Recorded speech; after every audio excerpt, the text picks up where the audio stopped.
Is recognized.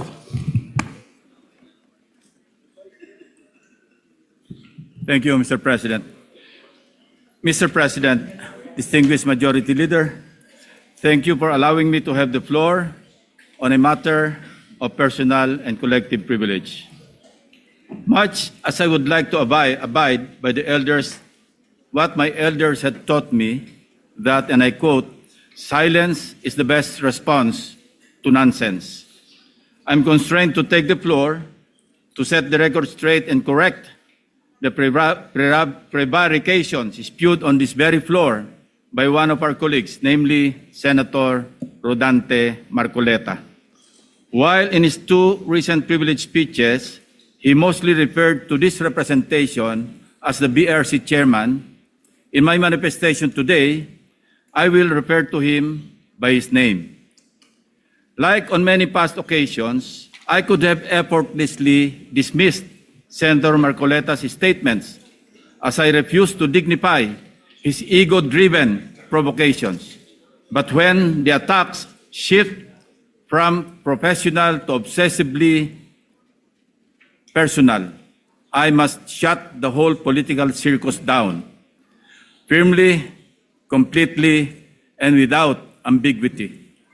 Dahil gusto din lamang ni Senator Marcoleta na lagi siyang bida bilang dating chairman man ng BRC o sa usaping West Philippine Sea o anumang issue involving China o dili kaya ay sa usaping restitution na mag-asawang Diskaya, siya na nga ang tunay na bida sa aking magiging pahayag sa mga sandaling ito ngayong hapon.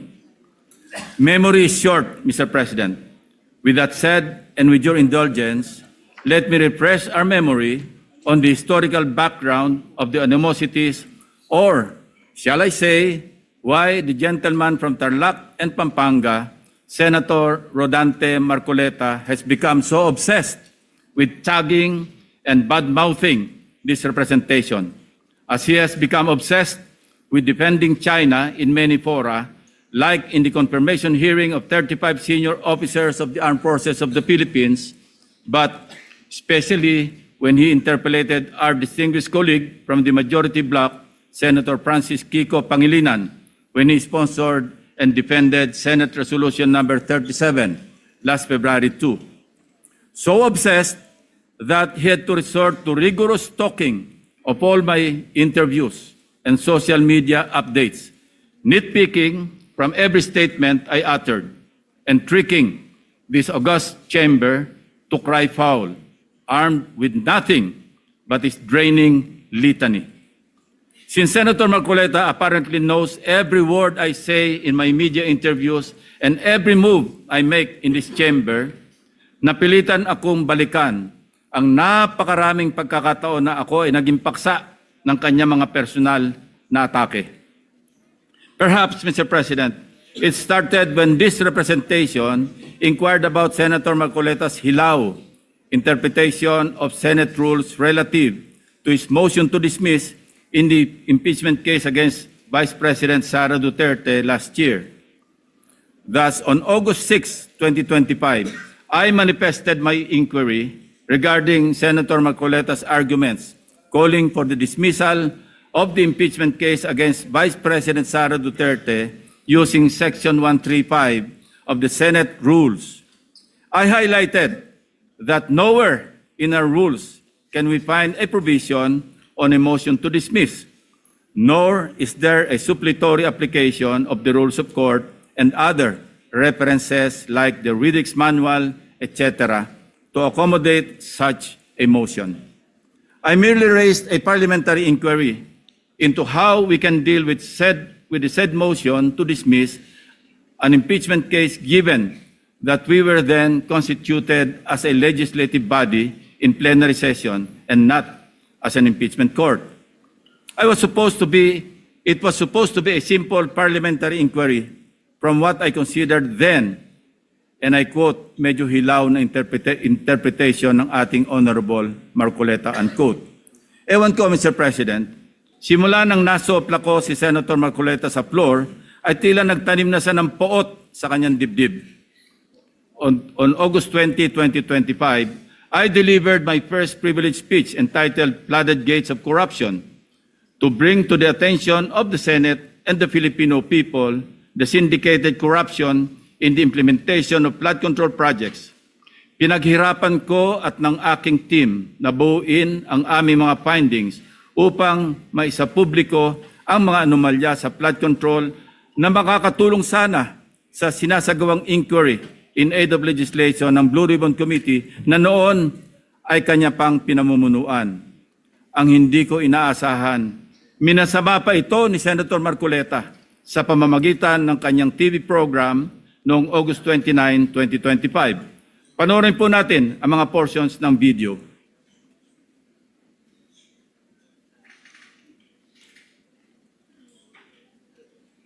Ngayon, isang major committee yung Blue Ribbon, bawal na yung gagawa ka pa ng sarili mong pagpapahayag. Lalong-lalo na kung doon sa pagpapahayag mo, parang uulitin mo yung mga bagay na dapat sana doon na ihayag doon sa naunang pagtalakay. Para may sarili kang expose, may sarili kang version. Oo, Isang major committee. hindi dapat na ginawa pa yun. Kumbaga, kalabisan na yun. Sa tuntunin kasi, bawal na yun. Lalo na kung doon sa pagpapahayag mo, ay parang uulitin mo yung mga bagay na dapat sana ay doon na ihayag sa naunang pagtalakay. Hindi dapat ginawa pa yun. Kumbaga, kalabisan na yun. Sa tuntunin kasi, bawal na yun. Yan ang sinasabi ng isang taong nakasalamin sa hating gabi. Na yung nag-epal siguro. Yun ang pasikat, di ba? Yan ang sinabi niya, Mr. President. Mr. President, tulad ng kanyang motion to dismiss, nag-imbento na naman ng hilaw na rule si Senator Marcoleta. Kahit pagbali-baligtarin natin ang rules of the Senate, walang nagbabawal sa kahit sinong senador na magpahayag sa pamamagitan ng privilege speech kahit tinatalakay na sa komite ang paksa tulad ng flood control. May natapakan po ba akong ego sa aking privilege speech na naglahad sa kauna-unahang pagkakataon ng mga konkretong ghost at substandard flood control projects?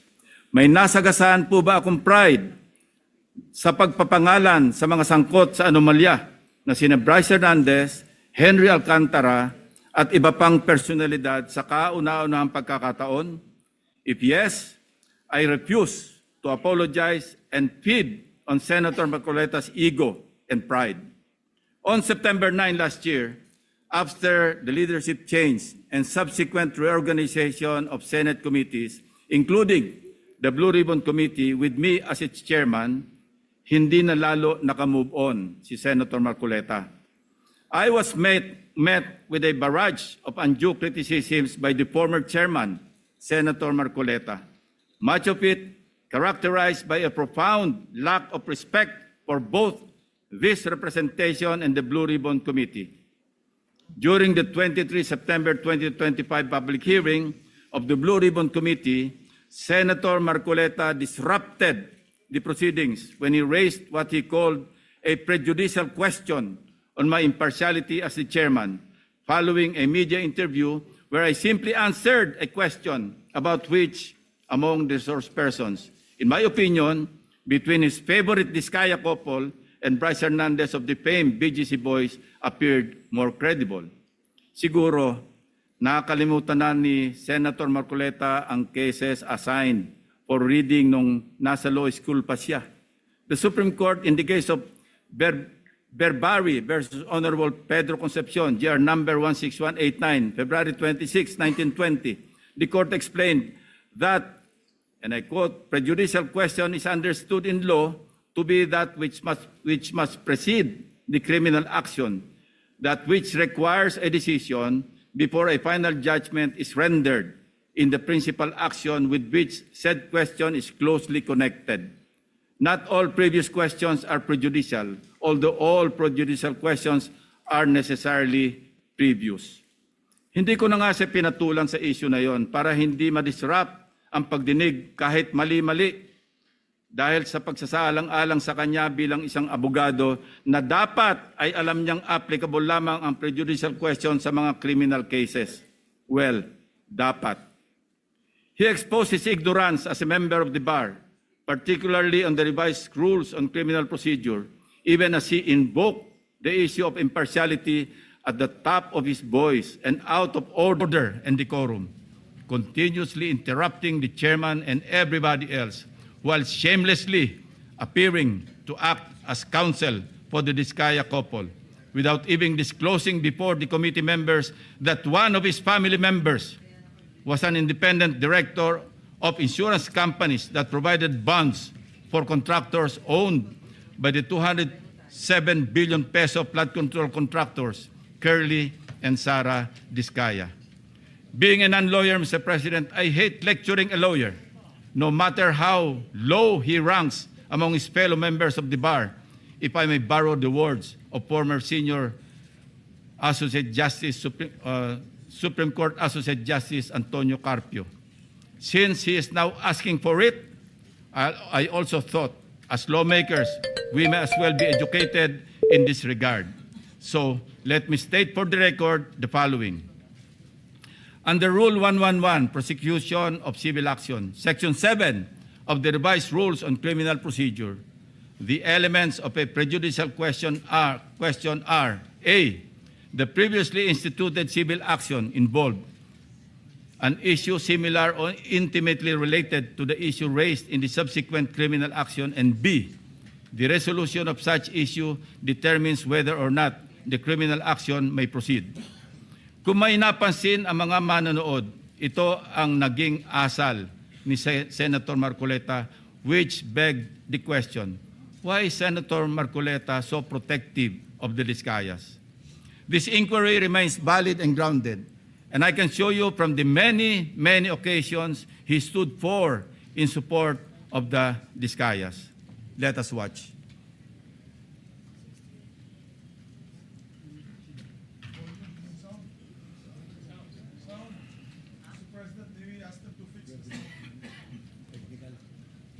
May I ask for 1 minute suspension, Mr. President? Session suspended.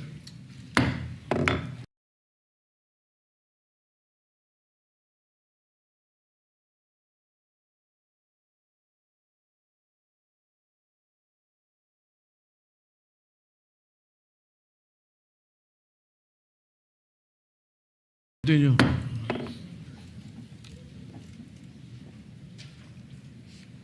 Technical, go ahead, you play that. If you're ready. I'm raising prejudicial question. Ang mangyayari nito, so, mas credible si Bryce kaysa Diskaya. Bakit gano'n? Why are you so protective of this guy? Why are you so protective? Nagmamadali daw po ako na mabigyan sila ng witness protection program. Yun po yung sinasabi ng batas eh. Pag hiningi nila with their consent, sapagkat nanganganib ang buhay niya, hindi ka magmamadali. Ilalagay ko po ba sa kamay ko ang kaligtasan ng mag-asawa na yun? Kinakailangang magsoli po sila ng mga nakulimbat nila, which to my mind is not correct. Paano mo sasabihin na magre-restitute ang isang tao? Meron na bang findings kung magkano i-restitute on how it can be restituted? Nag-a-apply pa lang eh. What is the reason behind the law? So that we can get justice, and justice can only be attained if there is restitution. So that is the principle behind all of these things that we are talking about now. Mr. Secretary, restitution will come after. It cannot be... Sir, it can come before or after, sir. It can come before or You after. cite the law that it come before. Yung Diskaya, to my mind, were the first to apply under the Witness Protection Program. Ang problema po doon, kung wala namang korte pa pong nagsasabi kung talagang sila'y nagnakaw o nakapagnakaw, sino pong magkukwenta noon? Problem is, ang sabi ng dating DOJ Secretary, ba hindi, kinakailangan isoli muna yung mga pinagnanakaw. Paano ngayon siya mapuprocess if that was dangled? So, ang tinatanong ko nga sa inyo, hindi sa sinungaling. Kayo ang nagbigay na ng condition kasi. Did you agree that you restitute any money to the DOJ? Wala po kang maibibigay po. At saka... Yun na nga, because wala kang maibigay, hindi kanya ipoprocess under the Witness Protection Program. Is that not correct? So pinipili nyo yung gusto nyo i-process. Ngayon, kung ayaw ninyong bigyan sila ng protection under that law, kaya siguro umayaw na sila sa ICI. Mr. President, It is also coincidental that multiple news outlets revealed a damning link between Senator Marcoleta and the Discayas. In one news story, a relative of Senator Marcoleta was said to hold a directorship at Stronghold Incorporated and Milestone Guarantee insurance companies that provided bonds for contractors owned by the flood control king and queen, Curly and Sara Discaya, at the center of a multi-billion peso flood control corruption scandal, raising conflict of interest questions in a high-profile Senate probe. Hindi pa po dito nagtatapos ang pagbibida ni Senator Marcoleta.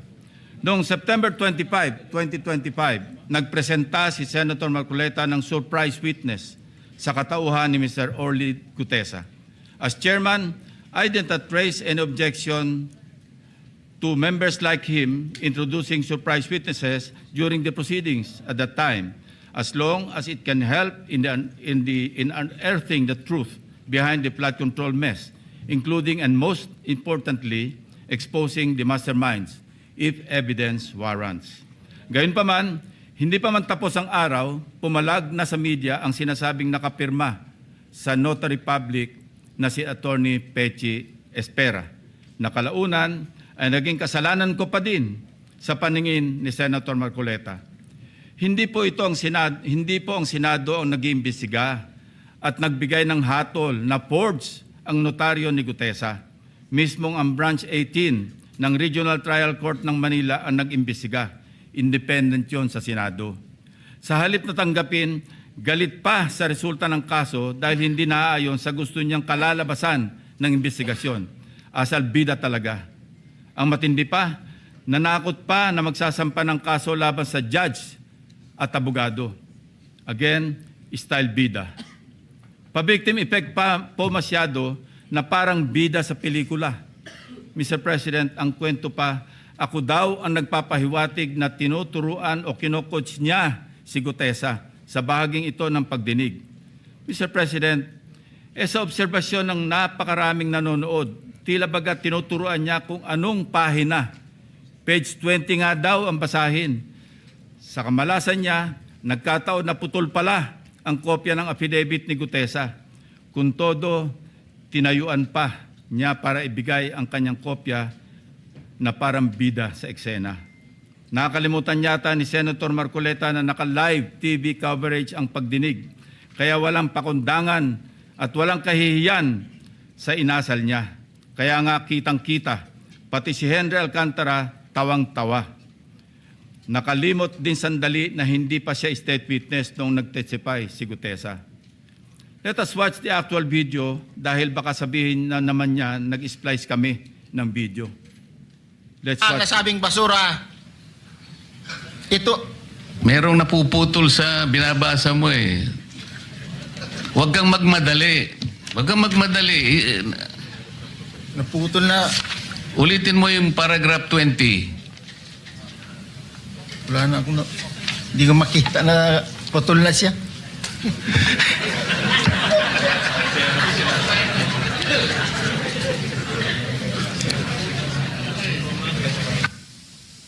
I strongly deny that I made mention of him coaching Gutesa, Mr. President. Ulitin ko, sakaling hindi pa rin talaga magets, tinanggap pa rin ng komite ang sinumpang salaysay ni Gutesa bilang valid at bahagi ng record dahil sa katotohanan siya ay personal na humarap at nagpatunay under oath ng nilalaman ng kanyang affidavit. Ang masama, Mr. President, tinanggap naman natin sa record ang testimonya ni Mr. Gutesa. Hindi pa rin tumitigil sa kakareklamo si Senator Marcoleta. Mr. President, ang tunay na issue hindi ang forged na affidavit kundi ang biglaang pagtatago at pagkawala ni Gutesa. For the information of this body, Mr. Gutesa, who was presented as a witness by Senator Marcoleta, has been unavailable since his initial appearance. Moreover, the committee made the option for Senate protection available to him, but he declined as evidenced by his signed waiver. And we are dutiful in locating him, Mr. President. Pinuntahan namin ang lahat ng addresses para mayabot ang imbitasyon ng komite and even rigorously visited our CCTV camera footage.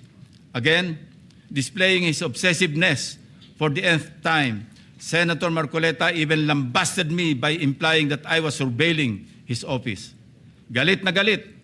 Samantalang nais lamang nating matukoy kung sakaling may kasama si Mr. Gutesa nang dumating sa Senado upang sa gayon ay magkaroon tayo ng lead kung paano siya muling maimbita sa susunod na pagdinig. Hindi ko na nga pinalaki ang aking mga obserbasyon sa paksang ito, Mr. President. Sa halip, sinubukan pa rin naming hingin ang kanyang tulong sa paghahanap kay Sergeant Gutesa. Again, Senator Marcoleta in his TV show ranted against me. Let's watch. Tatanungin ko siya, bakit mo kinur sa akin to? Iniinsulto mo ba ako? Parang insulto naman sa akin yun. Ba't mo ikukor sa akin? Sino ka ba? I dare ask, Mr. President, if a committee member brings a witness bearing such damaging allegations, does the burden of transparency not follow? Is it not just proper to cooperate with the committee regarding his whereabouts? Why then does Senator Marcoleta find my position so offensive? On many occasions, Senator Marcoleta made statements that undermined the authority and collective integrity of the committee. Mukhang aabutin tayo hanggang bukas kung iisa-isahin ko pa lahat ang katakot-takot na pag-alipusta ni Senator Marcoleta sa komite na kinabibilangan din naman niya.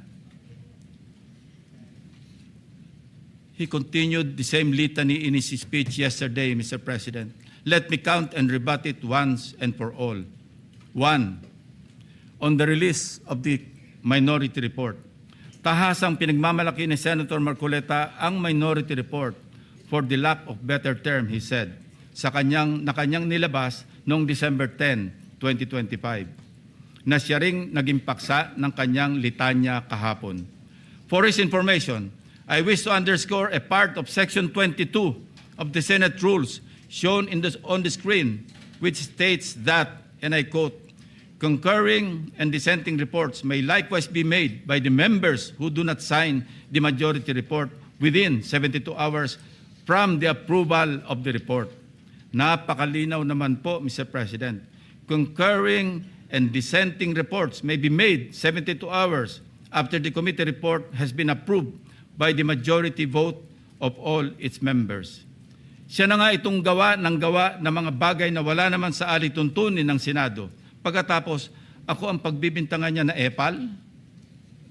He even had the audacity to declare, and I quote his speech, a submission anchored on the same hearings, 3 of which he actually presided, the same resource persons, and the same affidavits. Masasabi ba niyang pangbasura lang din ang lahat ng yun?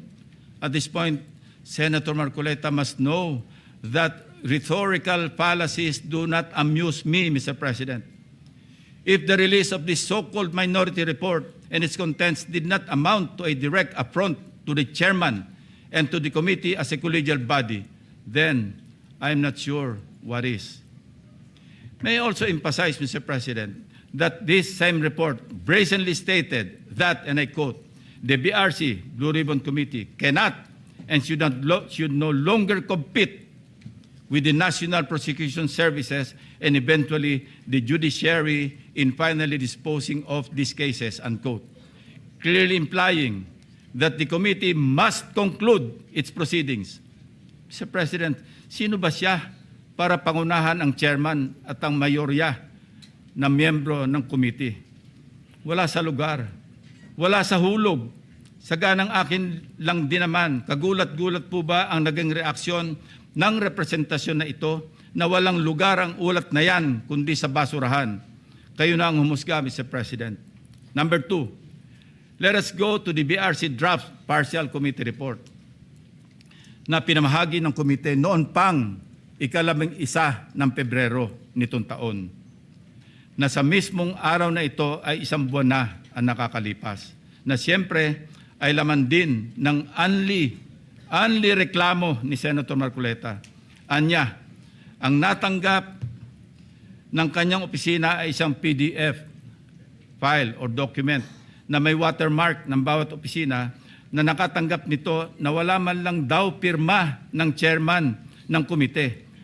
Natural Walang pirma dahil advance copies lang naman ang pinadala namin sa opisina ng lahat ng members. Common sense naman po, Mr. President, na binigyan ng soft copy ang bawat miyembro upang madaling mabasa at mapag-aralan ng ang lahat ng nilalaman nito simultaneously. Properly informed naman po ang mga staff ng mga senador na available mula sa aming opisina ang pisikal na kopya na lagpas 400 pages ng committee report upang mapirmahan sa hudyat ng mga ginagalang na miyembro ng committee.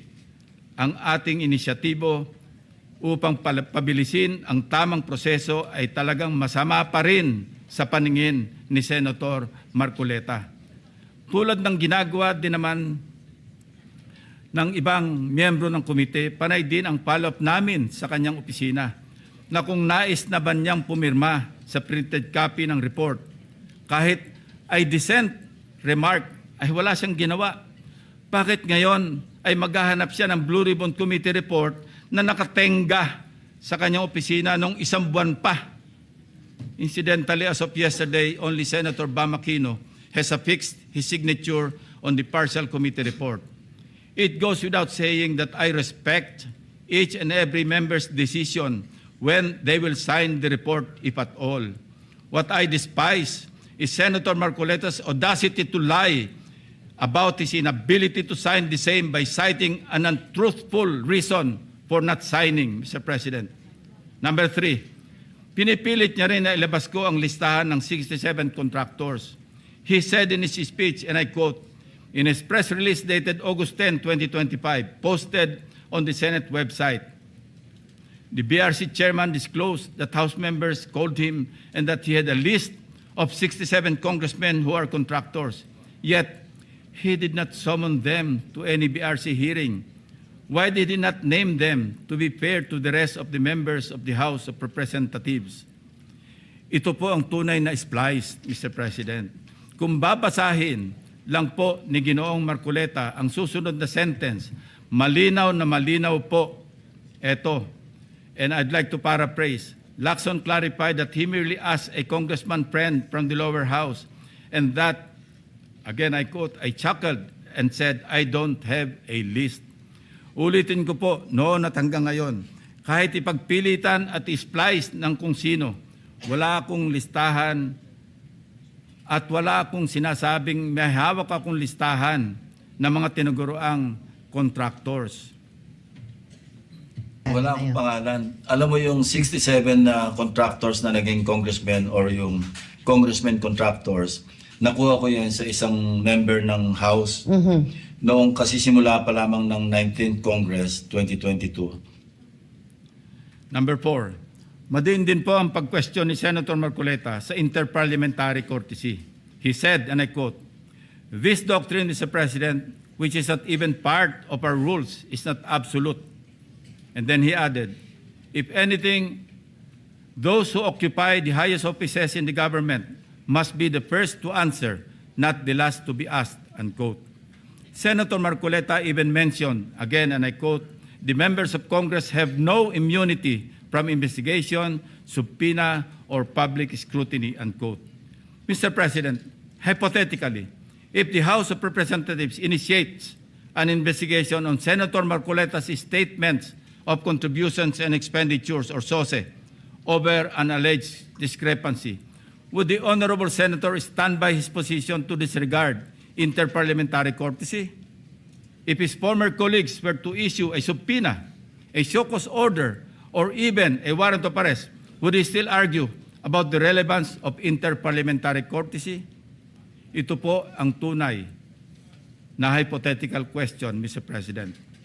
Lest we forget, 2 taon pa lamang ang nakakalipas, siya mismo ang nagsisisigaw sa House of Representatives at nag-motion na i-terminate ang budget deliberations para bigyan ng parliamentary courtesy ang Office of the Vice President.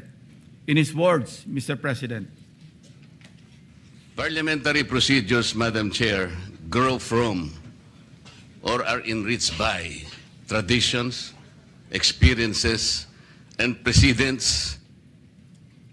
You may not like the person.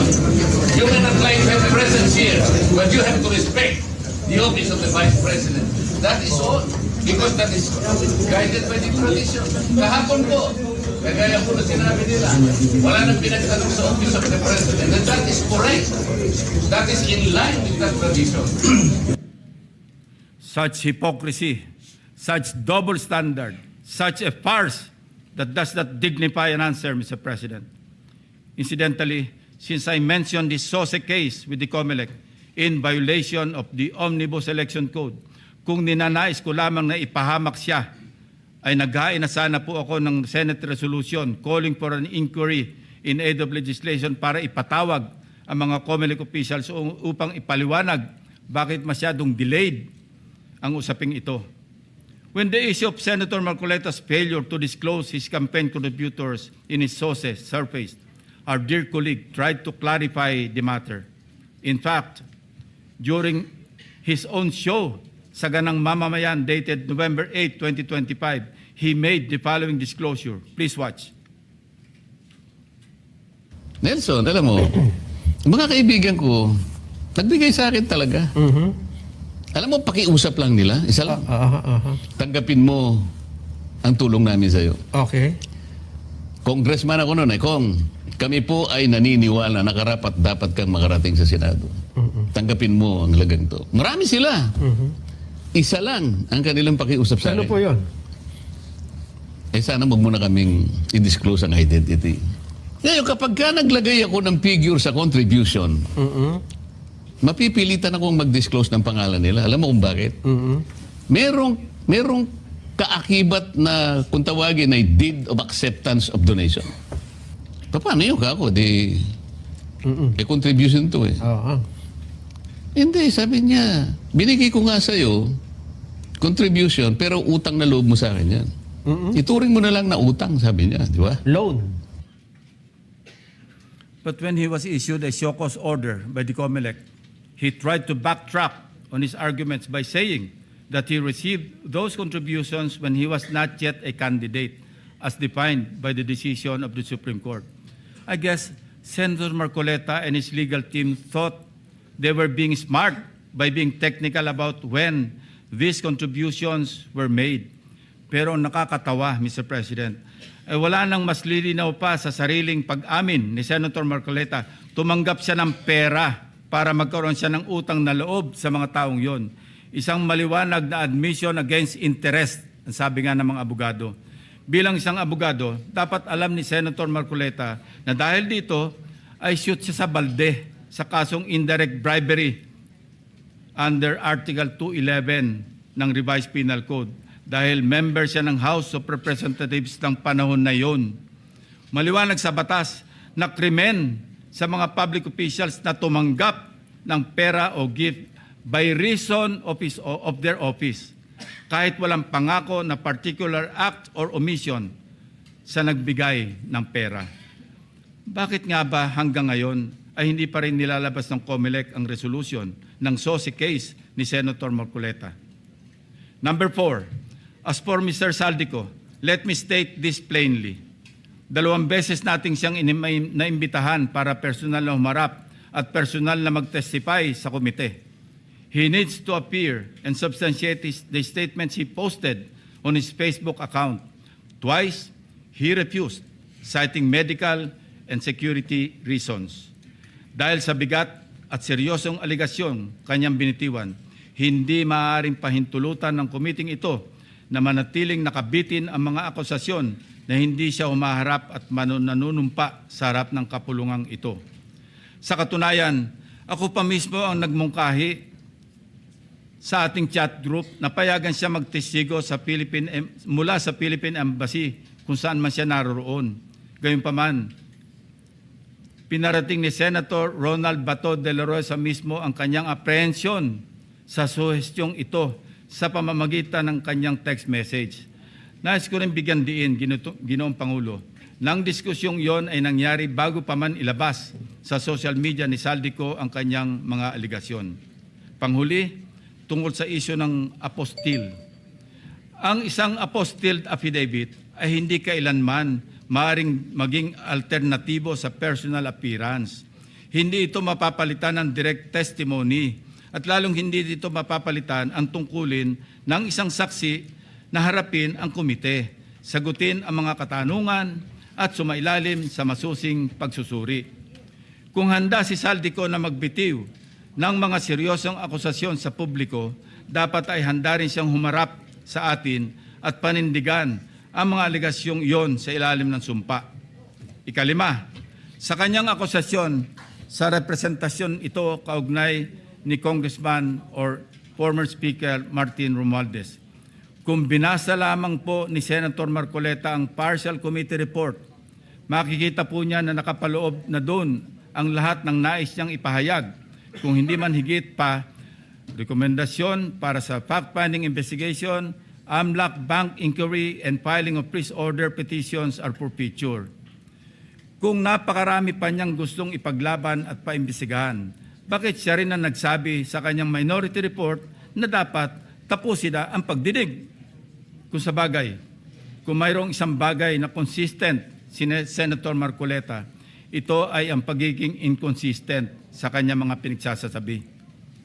As to the other witnesses allegedly not invited by the committee, it bears stressing that the committee has not terminated its hearings, contrary to the suggestion in the so-called minority report. The intention at this stage is simply to have the partial committee report filed and sponsored in order to reflect the evidence received thus far and to allow the committee to consider the next steps, taking into account the views of the members on other areas that may be pursued as the path forward toward the eventual conclusion of the hearings. As to the other matters raised under the rules of the Blue Ribbon, the chairman serves as the chief executive officer of the committee and, as such, exercises broad discretion over matters pending before it, including the invitation of witnesses. Members may suggest witnesses or move for the invitation during a hearing, and if such motion is approved by the members of the committee, the same will, of course, be respected by the chair.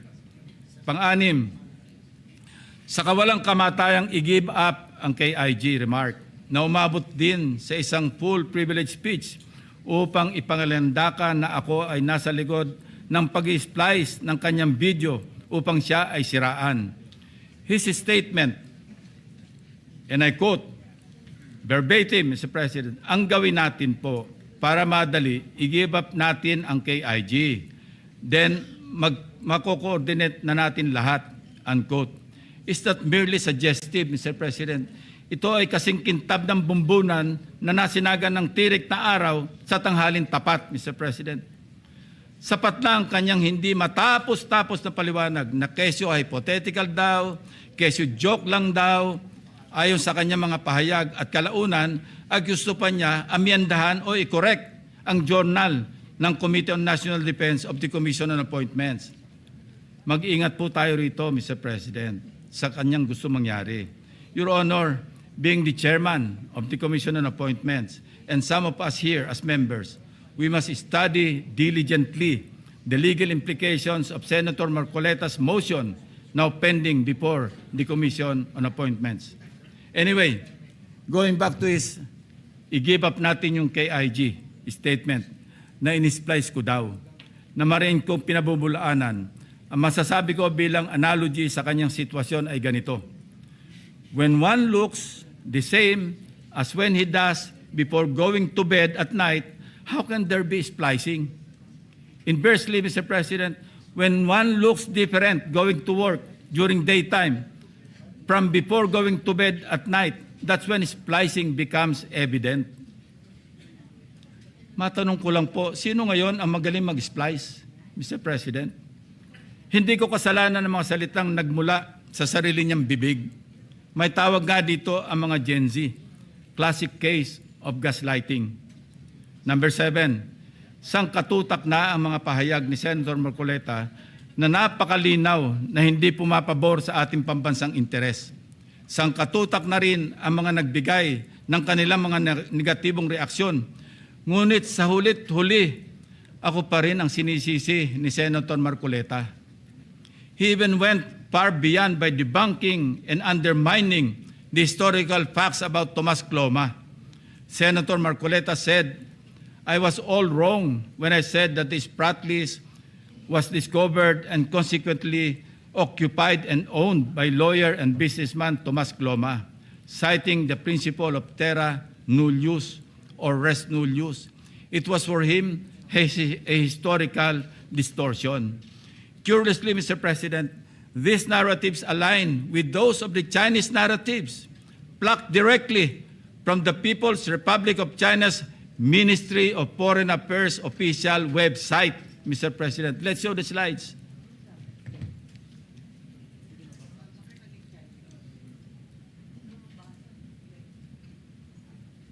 Ayan po, kita-kita natin kung anong sinabi ng website ng Ministry of Foreign Affairs ng People's Republic of China. Yan din ang kanya sinasabi. Now, Senator Marcoleta speaks of a pattern that he himself built in his head to discredit this representation. But if we backtrack the events that transpired in the past several months, one thing is crystal clear. When cornered by the fault of his own doing, he employs a diversionary maneuver, pathetically stretching the conversation, no matter how illogical, until people get drained and tired. Just as a squid squirts ink to darken the water and blind everyone around while it swims away, a person may throw out irrelevant issues, fake scandals, or emotional outbursts to distract the public from the actual evidence or the main point of an investigation. After all is said and done, I am tempted to ask these questions, Mr. President. On the West Philippine Sea, which side of the South China Sea is Senator Marcoleta on? On the anomalous graft-ridden flood control projects, is Senator Marcoleta for the Discayas or the people of the Philippines? I think we know the answers, Mr. President. Thank you, distinguished colleagues, and thank you, Mr. President.